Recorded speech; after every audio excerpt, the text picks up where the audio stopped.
part two of the video, I think. It's 2:45 in the morning Pacific Standard Time, June 1st, 2023 for a Thursday. The zombie weaver, John C. of Roseman, California, sleep deprived and emotionally screwed up. Two artists in recovery from Connecticut, I think. Regarding that article that you were going to be doing a video on pretty shortly here, I had to catch up on what you were talking about. Uzbekistan and probably some of the uh, other airlines out there are probably going to be following suit. In order to get their weight adjusted here and there, they probably would have to do some kind of surveys on people. Because it seems global obese is on the rise. It's not just in the United States, it's all over. New Zealand apparently is doing theirs, and I just caught the video on that one on CBS News. They're trying to get balance information on how to readjust their plane. I believe it's for fuel economy at this point. We're getting heavier. They're trying to limit the weight of how much you can put onto a plane, how much baggage is, and how much they're supposed to weigh. And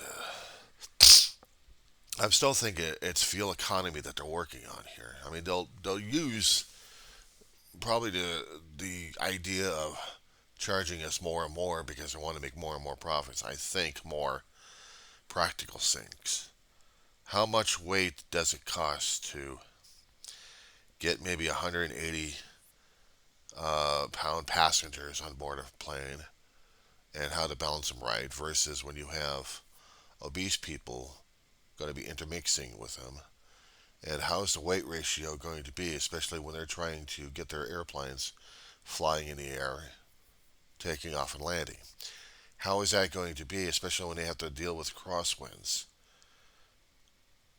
tailwinds, atmospheric conditions, and also how much fuel it's going to be eating up, especially when they're going to be throwing into full power in their throttles.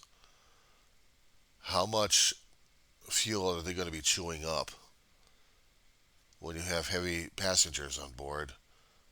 Or how much is it going to be when we have lighter passengers, compared to that? So they'll probably need to see some records on this one. And yes, it's embarrassing as hell. For us, it would be like basically an invasion of privacy at this point. It's like, how dare they want to know this information? How dare you? I mean, it's bad enough going to a terminal and you're going to be getting a plane. You're going to be getting a plane ticket, and they're saying two seats or one.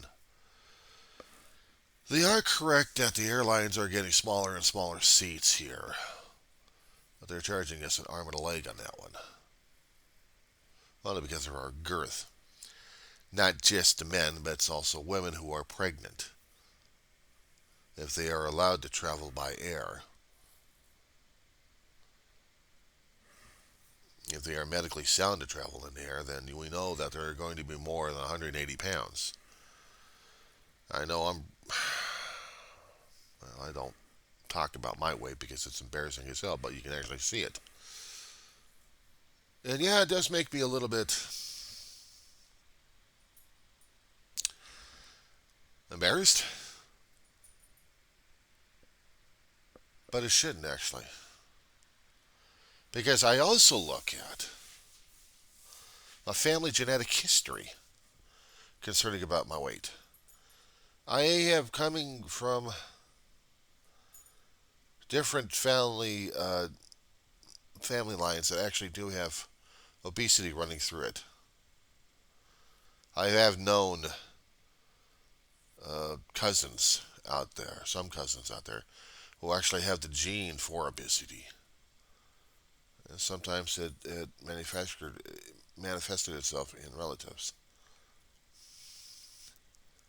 Nieces and nephews also run into the same situation.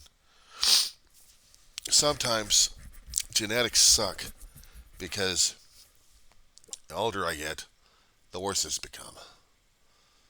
20 years ago, I was actually able to get around as much, and I didn't have the issues with it. I didn't have it kicking me in the ass. I didn't have to look at myself and thinking I'm really that fat. No, because 20 to 25 years ago, shit, growing up as a kid, then I didn't think of it at the time. Just about 180 average. Not skinny, but just average. And able to move around as such. Didn't have the heart issues. Didn't have the weight issues. You stay at a sedentary job long enough, and you do get it. Sedentary life, especially when you have the emotions kicking in. And sometimes the motivation is getting more and more difficult on some occasions where I'm just trapped. I have seen when there's not enough exercise happening in my own family line that it does catch up on you. If there is some kind of exercise going on, maybe even somewhat of a walking, and then there has to be some kind of dietary concessions made, what you can and can't eat or drink, and limiting to how much servings or times you're going to be eating as well. For instance, you probably think when you're looking at the weight of me right now, you probably think I'm a constant gorger. No, I don't. I don't gorge as much. However, I do have, if I have some peanuts and I have raisins, then those are snacks I use. Of course, I could use some rice cakes with peanut butter on them.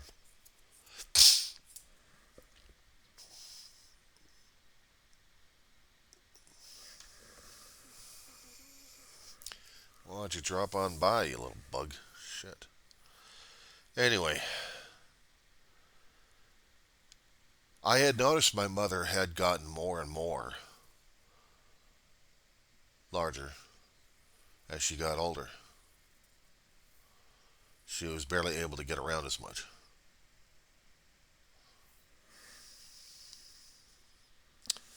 Give me a second here. Sorry, guy, I'm having bug issues constantly. Early in the morning, they're really out in force.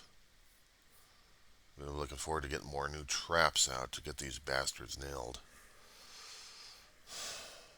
Anyway, um, I'd seen my mother um, almost practically eat herself alive a bit. I know how the emotions will work inside of her, where she had gone through a lot, and emotions would actually increase the poundage, meaning not exercising enough and having more food, but she really wasn't eating all that much. But it just seemed like that, and the body was just increasing the girth to the point where she was using wheelchairs more, or a powered wheelchair. It would be a little bit better for her in the first place. So, if she had to travel on a plane, and I know she had, they would have charged her. She probably did this about 15 years ago, when we got in this place in Antelope Valley. That I'm just doing the calculations in my head. She wasn't taking a bus and she wasn't taking a train. She had to visit some relatives out in Wyoming. She visited some people over there. And hold on a second. I'm still trying to deal with a bug warrior. Will you get out of here, you bug? Ugh, can't stand these fucking roaches left and right. Yeah, it's constant bug war. You gotta try this one. Real fun, I swear. Especially when they're dropping from that damn roof on your head. Yeah, well, it's another story for that one anyway. New Zealand getting the information, and maybe a few other airlines are trying to get the information, maybe to get their balancing right, to get the weight ratios in the plane. Because how much offset do you need in the aircraft before it really makes it untenable and unflyable? And how much fuel are you going to be chewing up left and right, which is going to be adding costs to everybody left and right? They're calling it profit, but maybe it is an extra way of making profit on people. Squeeze up the chairs and get yourself weighed. It's like you're going to be embarrassed to fly with their airlines these days. So yeah, there's also an embarrassment. There's a shaming. There's a fat shaming thing in there. That's how I'm interpreting it also. Fat shaming. Because now, if it's one thing, if you got to be doing racial, and you got to be doing religion, and you got to be doing political, let's attack the people's physicality. Let's attack the patients, actually attack the people as they physically are. Let's attack disabilities left and right. Let's attack mental disabilities. Let's attack something over here. We gotta have something like that going on.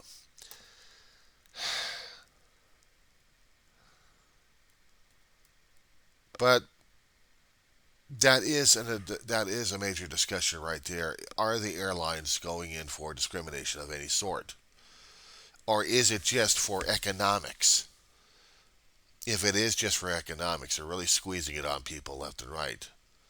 Some people may not have a choice being overweight, and they can't get rid of the damn thing. Hear me out on this one here. This is opening up a whole new realm on this one here. You ever heard of laparoscopic surgery? Yeah. Well, let's just say that I've heard of it. I hadn't gone through it. I've heard of it, and I've seen how it worked on some people. And then shortly after, it didn't work as much. A little nip, a little tuck, a little band, a little rubber band on something over here. They either do the invasive or they do a full out. And I've seen and heard stories from patients when they're talking in their support groups about that one. Sometimes the band would work, and other times the band wouldn't. I mean, limiting the stomach of its size and basically trying to shrink it down one way or another. You limit the food. I mean, you do something to the stomach. You're taking away some of the fat out of the person, and all they got is a sagging skin on them. And it becomes even worse for some of the people because now they got to deal with the stigma. And in these surgical groups that they had in some of these hospitals, one in particular around here in Southland, there was a group dealing with one particular doctor who was hailed as a genius, and some people cursed the living crap out of him too. Now they also had plastic surgeons, but they also costed because medical insurance at the time wouldn't cover plastic surgery, especially when dealing with weight loss. You would have to come up with the money on that one. HMOs wouldn't touch it. It's not considered medical necessity. PPO would if you were able to pay for it out of pocket. And I mean major on this one. The doctors would have a set, customary, and reasonable rate. Maybe or maybe not, it would be applying towards your deductible or your out of pocket on this one. Or definitely not covering the premium, that's for sure. But they would have to pay for that damn thing. And if you're on a different health plan altogether, they may have considered it medically necessary if you actually had the doctor ram the thing through utilization management on this one to get the authorization. That way, the coverage would be there for it. Of course, you had to argue like crazy on that. And I'd heard the arguments coming from the people who went through the program. Yeah, a lot of things you hear about it, stuff like that when you're working in the medical insurance. You get caught up in some of the stories that you hear from patients in different doctors' offices and different hospitals and different medical groups. And also different insurance companies that have the same situations and issues. So, oh yeah, I was hearing a lot of it when I was working out there. But I also know there was an emotional emotional situation trying to get through that regarding the medical situations. There was the liposuction. Squeamish I am on that one. I've seen the news reports of that one. Always gave me nightmares. Basically, I was skinny during those days, so I didn't have to go through it. But I'd seen the news reports, and I didn't like to see it. I did not like to see it. I did not even like the understanding of that. You stick a hose in your gut and suck out the damn fat, with or without you being awake for it. And usually in doctor's offices. Shuddering on this one.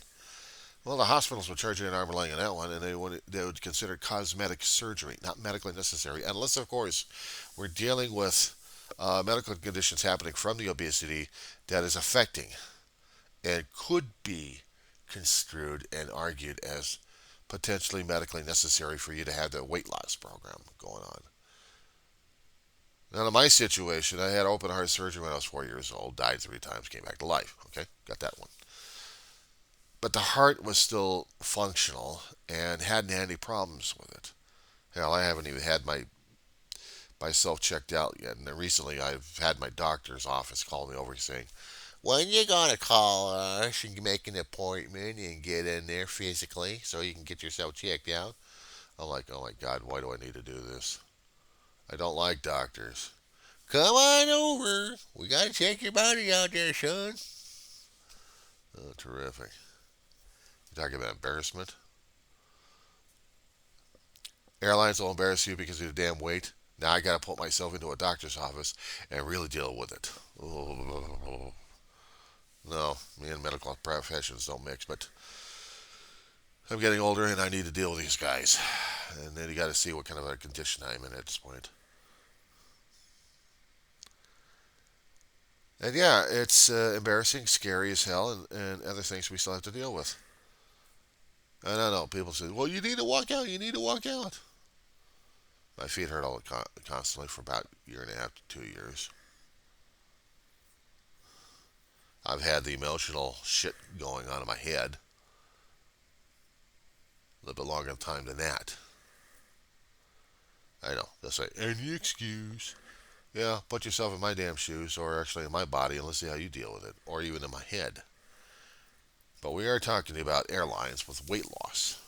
We are talking about health conditions. We are talking about whether or not you're going to be healthy enough to get on a damn airplane to fly. And if you are going to be healthy enough to fly on an airplane, what's your weight going to be? Because you are going to be affecting that airline. I know you're going to be paying out of pocket. That's going to be extra money coming into your pocket. But consider the cost of flying a damn airplane. A perfectly can of spam flying through the air with wings on it, with sufficient enough jet engines on it to power it from one place to another. I gave up flying a long time ago as a kid. I just couldn't stand my stomach saying, you're a tarmac, you're leaving, you're departing from one place to another place, and your stomach's on the ground going, "Bye bye. I'm taking the train. I'll see you over there a little bit later." Traitor. Where's that airsick bag? Yeah.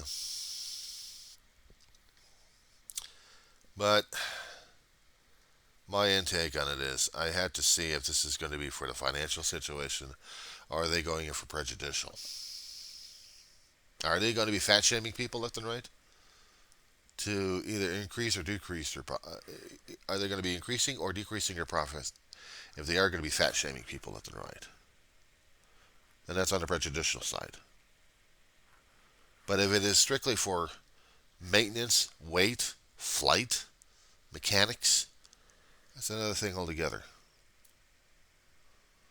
So they're trying to get studies out in New Zealand on this one.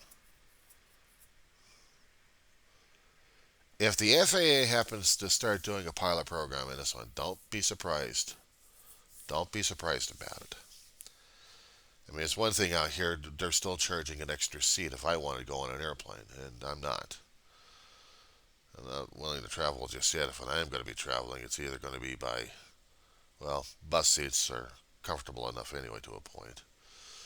And there's also trying to get past a person when you're trying to get to up and down and going through those aisles. I swear it's murdering us as it is.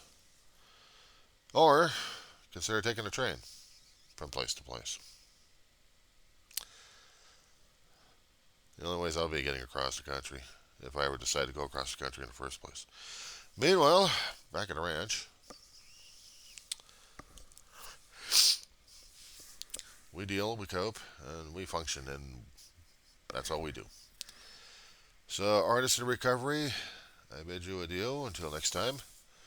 You've got to tell me what your regular name is, dude. Otherwise, I'm just going to simply call you either Art or Artist or something else on this one.